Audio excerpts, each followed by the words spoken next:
Halo men, gimana kabarnya hari ini? Jangan lupa tersenyum ya. Kali ini kita akan bahas lanjutan keseruan di chapter sebelumnya. Pada chapter sebelumnya diceritakan, Baji terkena hawa kematian milik siluman tengkorak putih. Dan setengah wajahnya pun berubah menjadi tengkorak yang menyeramkan.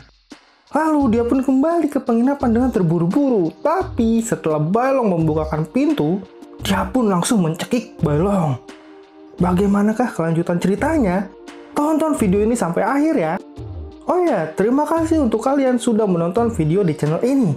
Untuk membuat channel ini berkembang, jangan lupa like dan subscribe-nya ya kawan.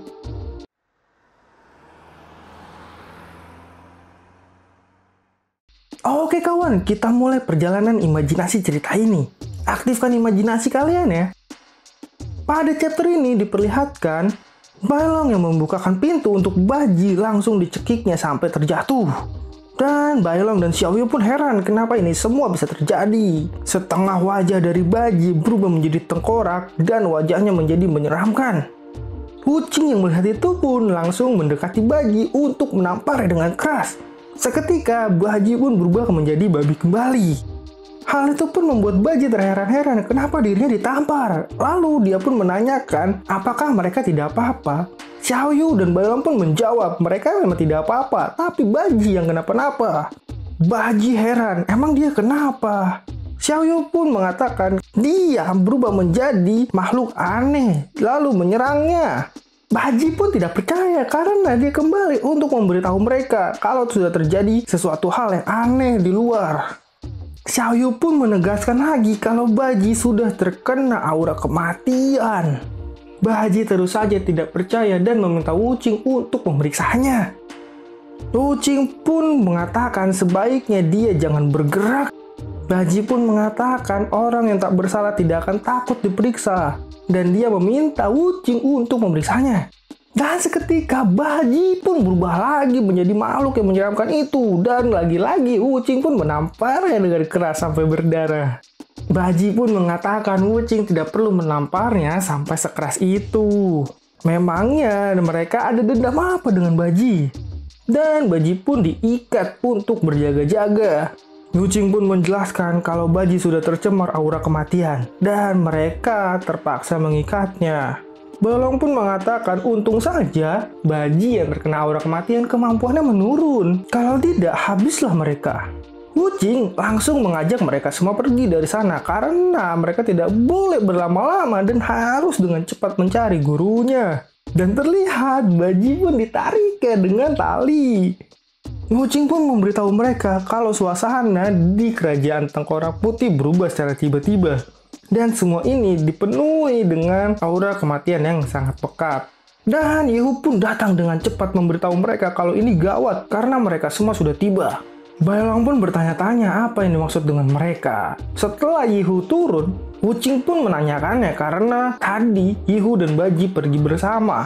Dan dia mencurigai kalau Yehu terkena aura kematian juga seperti Baji. Yehu pun berbicara kalau dia tidak terkena dan dia baru saja menghajar siluman tengkorak putih. Dia pun menjelaskan kalau tadi dia dan Kak Baji dari tadi makan bersama. Awalnya tidak apa-apa, namun tiba-tiba mereka menggila. Yehu pun menjelaskan semakin lama mereka semakin menggila dan mengejarnya tanpa henti. Tempat ini sepertinya berbahaya menurutnya. Bailong dan Xiaoyu pun semakin heran apa yang dimaksud mengejarnya. Yehu langsung menjelaskan yang mengejarnya adalah sekelompok mayat yang menggila.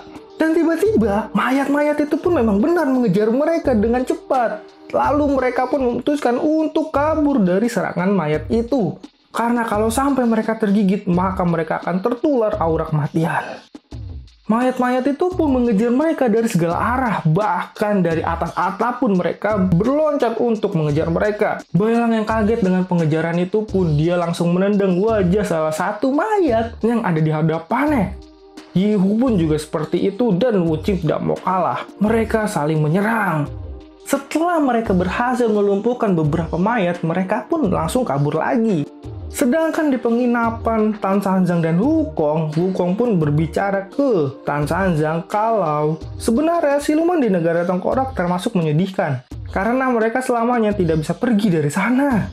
Dan gurunya pasti sangat kasihan pada Tuan Putri Tengkorak Putih. Tan Sanjang pun mengatakan dia sedang sibuk jadi tidak bisa menjawab pertanyaannya. Wukong pun berkata lagi kalau Tuan Putri Tengkorak Putih terlihat menyedihkan, membuat orang kasihan padanya. Namun seketika lilin yang ada di depan Tan Sanjang mati. Itu membuat Tan Sanjang terheran-heran dan menyuruh Wukong untuk melihat ke depan. Wukong pun dengan sigap langsung melompat dan melihat ke depan secara diam-diam. Setelah Wukong mengintip, dia pun langsung menutup pintunya kembali dan mengatakan ke gurunya kalau mereka semua sudah datang. Gurunya pun heran apa yang dimaksud dengan mereka yang sudah datang. Gurunya pun langsung menutup kitab kuno itu dan Wukong mengatakan kalau yang datang adalah sekelompok prajurit Tengkorak Putih.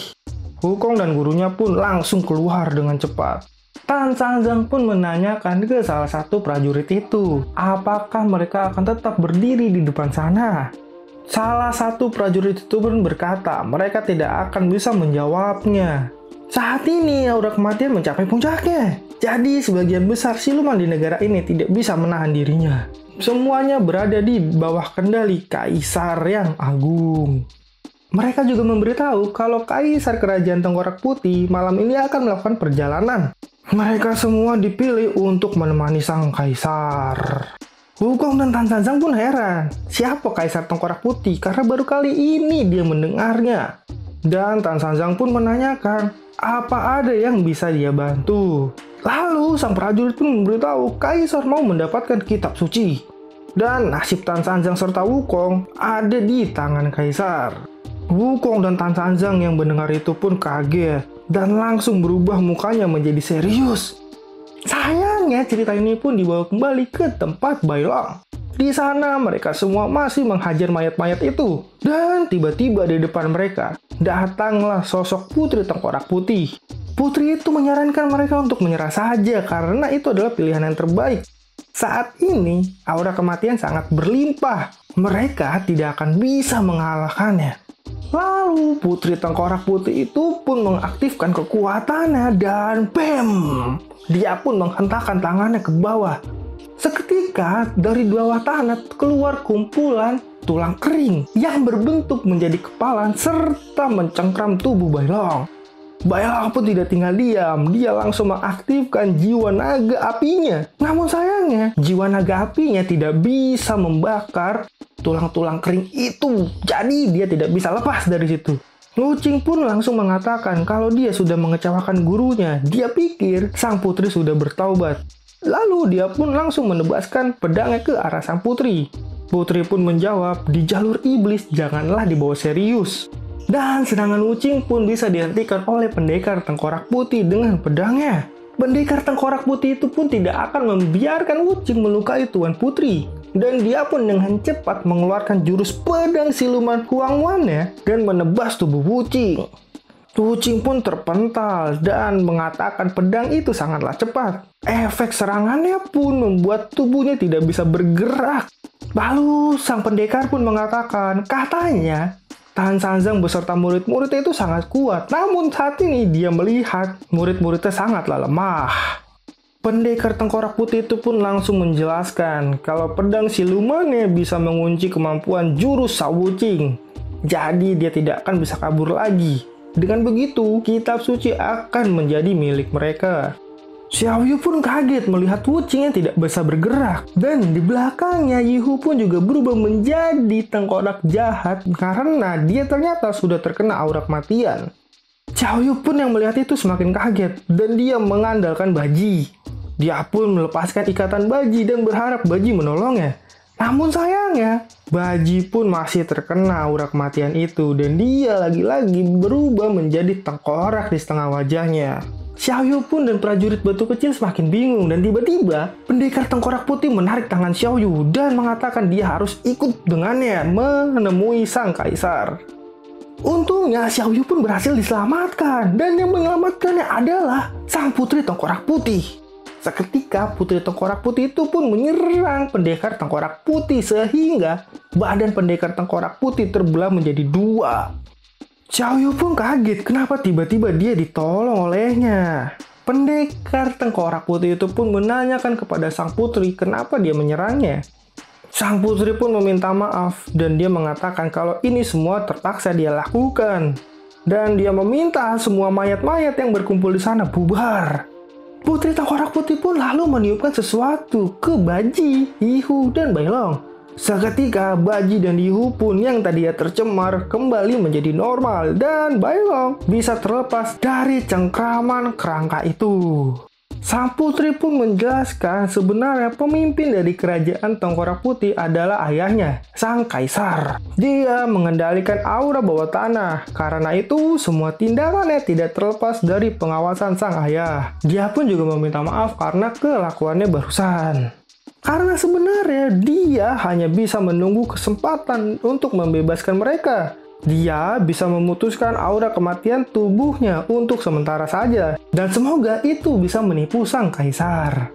Xiaoyu pun mengatakan itu bagus dan Tuan Putri adalah siluman yang pengertian. Lalu Bailong pun menanyakan apakah siluman Tengkorak Putih akan pergi dengan mereka. Tapi sang putri siluman Tengkorak Putih mengatakan tidak akan. Dia tetap di kerajaannya. Lalu sang putri pun ingin menolong mereka menemui Tan Sanzang selagi ayahnya belum datang. Pendekar Tengkorak Putih yang tubuhnya sudah terbelah menjadi dua mengatakan memutus aura kematian akan membuat sang putri tidak akan bisa bertahan hidup. Dan dia bertanya apakah semua ini dilakukannya demi Tan Sanzang. Sang putri pun mengatakan baginya cinta terlalu berlebihan. Ayahnya benar, tidak seharusnya dia mencintai manusia biasa seperti Tan Sanzang.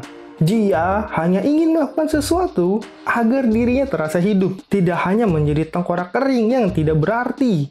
Pendekar pun mengatakan kalau sang putri memang pantas merasakan cinta. Dan sang putri pun berterima kasih karena pendekar Tengkorak Putih sudah selalu melindunginya dan dia mengerti maksudnya. Tapi pendekar dan putri sama seperti orang yang ada di kerajaan siluman itu. Mereka hanyalah boneka yang hidup dalam kendali ayahnya, tidak ada artinya. Setelah masalah ini berlalu, maka kaisar akan membunuhnya. Dan itu adalah takdir yang harus diterima sang putri. Lalu sang putri pun meminta mereka untuk mengikutinya dengan berjalan lebih cepat. Dan tiba-tiba, tepat di depannya, tanah-tanah pun retak. Dan dari tanah-tanah itu keluarlah cahaya ungu yang mengerikan. Dari cahaya-cahaya itu tiba-tiba langsung keluar sosok tengkorak raksasa. Tengkorak itu mengatakan kalau dia kecewa dengan putrinya. Karena putrinya kira dengan memutuskan aura kematian, dia bisa kabur dengan mudah.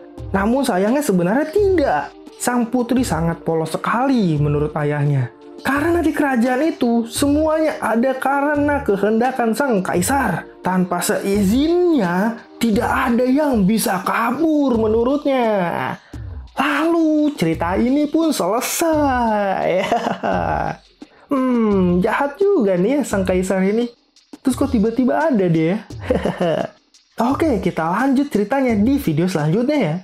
Jangan lupa like dan subscribe-nya ya kawan. Terima kasih dan sampai jumpa.